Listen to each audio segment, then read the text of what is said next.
Hello, नमस्कार to all. कभी आपको ऐसा लगा है कि आप जा रहे हो और आपके साथ हर चीज़ आपका उस दिन गलत हो रहा है। आप जा रहे हो, रास्ते में आपका कुछ एक्सीडेंट वाला सिचुएशन हो गया लेकिन आप बच गए।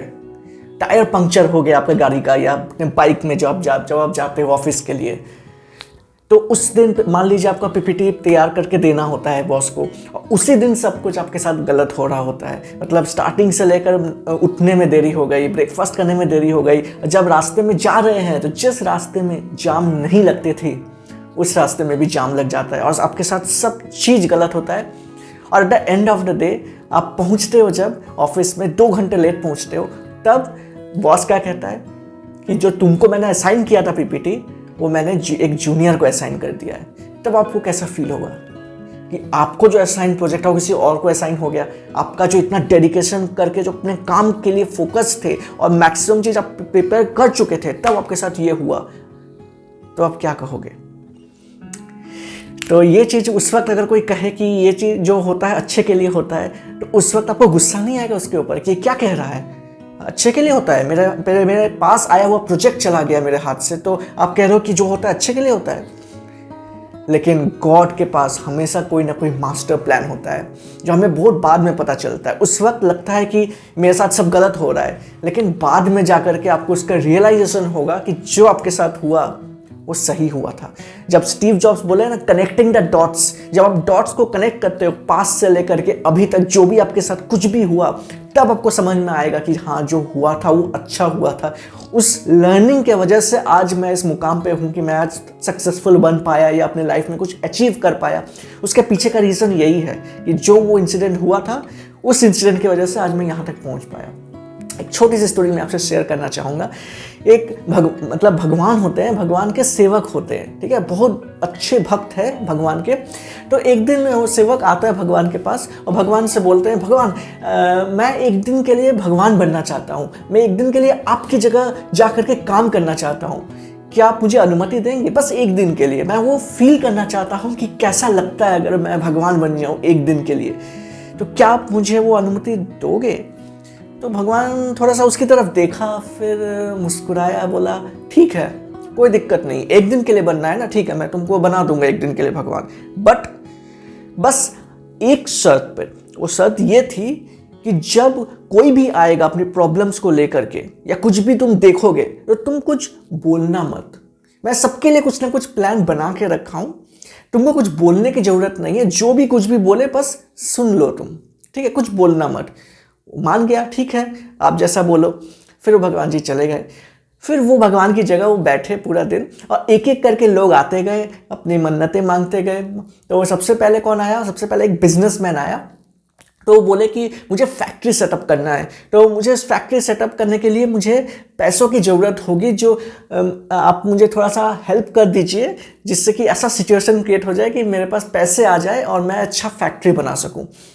तो ऐसे बोल करके, भगवान से बोल करके फिर वो निकल गए और जाते वक्त उनमें से पर्स निकल के बाहर आ गया था, बाहर गिर चुका था और बिजनेसमैन को पता नहीं चला। वो बिजनेसमैन चला गया और बोलने ही वाला था, लेकिन उसके दिमाग में आ गया, अरे भगवान ने मना किया था कि कुछ भी बोलने के लिए, तो उसने कुछ भी नहीं बोला, वो चुप रह गया वहाँ पर।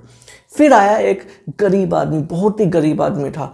वो भगवान के पास आया और बोला कि भगवान जी, मैं बहुत ही गरीब हूँ, मेरे पास 2 वक्त की रोटी खाने के लिए भी मेरे पास पैसे नहीं है, आप प्लीज़ मेरी हेल्प कीजिए, मुझे रास्ता दिखाइए, जिससे कि मैं अपना भी पेट भर सकूं, अपने फैमिली का भी पेट भर सकूं।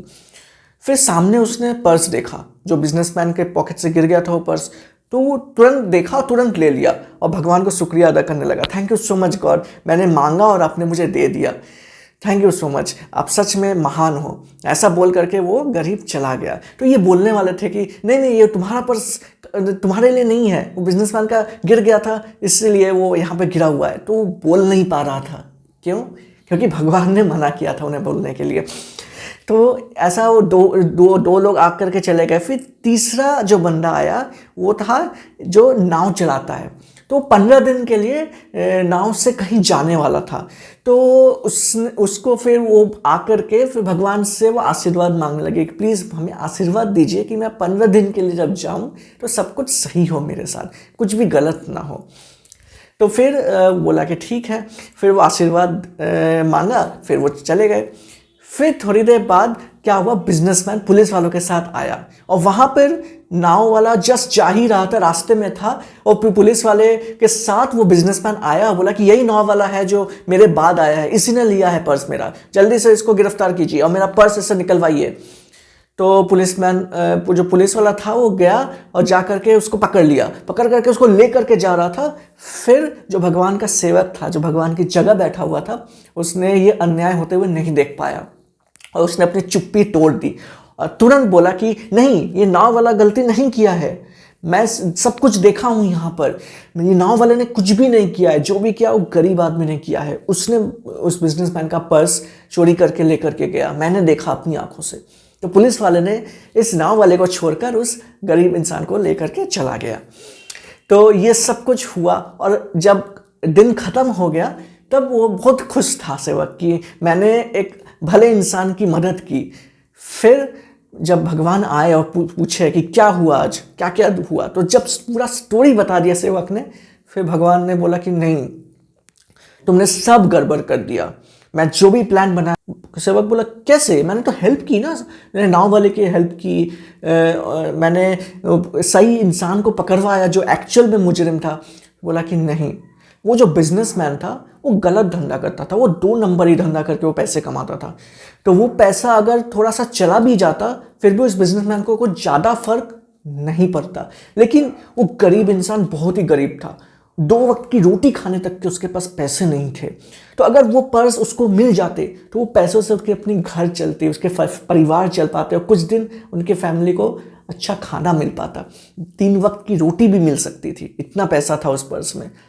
और जो नाव वाला था, वो नाव वाला अगर 15 दिन के लिए जाता तो वो 15 दिन में बहुत, मतलब जो होता है ना थंडर स्टॉर्म होना, मतलब वेदर बहुत ख़राब हो सकता था और वेदर ख़राब होता, मुझे पता है।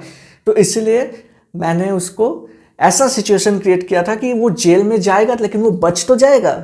अगर वो चला जाता नाव में तो वो ख़राब वेदर की वजह से वो डूब के मर सकता था।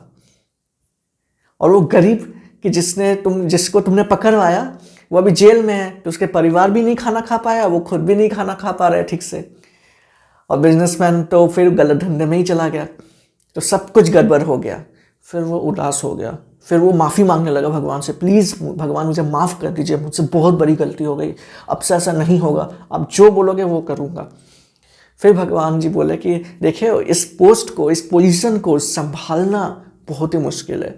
सब कोई यहाँ तक आना चाहता है, लेकिन यहाँ तक आने के बाद मेंटेन रखना, उसको अच्छे से संभाल करके, उसको पोजीशन को अच्छे से संभाल कर उसको निभाना एक अलग चीज़ होता है।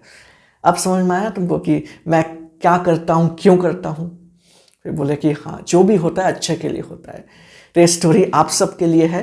तो अगर आपके लाइफ में कभी भी कुछ भी गलत हो रहा हो, कुछ भी ऐसा सिचुएशन लग रहा हो कि ये मेरे विरुद्ध है, मेरे अगेंस्ट है, ऐसा नहीं होना चाहिए, तो आप सोच लीजिए कि भगवान का कोई मास्टर प्लान जरूर होगा आपके उस सिचुएशन और इन्वायरमेंट के पीछे। आपको उस वक्त समझ में नहीं आएगा, फ्यूचर में जब आप जाएंगे, कुछ अचीव करोगे, कुछ आगे बढ़ोगे, तब जब वापस पीछे से आप कनेक्ट डॉट्स करोगे ना, तब आपको क्लियर होगा कि हाँ, जो भी कुछ हुआ उसके पीछे कोई पर्पस था, कोई रीज़न था। और वो कन्विक्शन जब आपको मिलेगा तब आपको एक्चुअल इंपॉर्टेंस पता चलेगा इस यूनिवर्स का और इस भगवान के एग्जिस्टेंस का। आपको पता चलेगा कि जो भी कुछ होता है उनके बिना नहीं होता है, उनके इशारों के बिना नहीं होता है।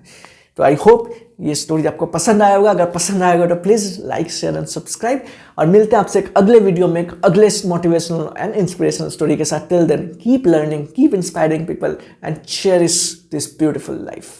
Cheers.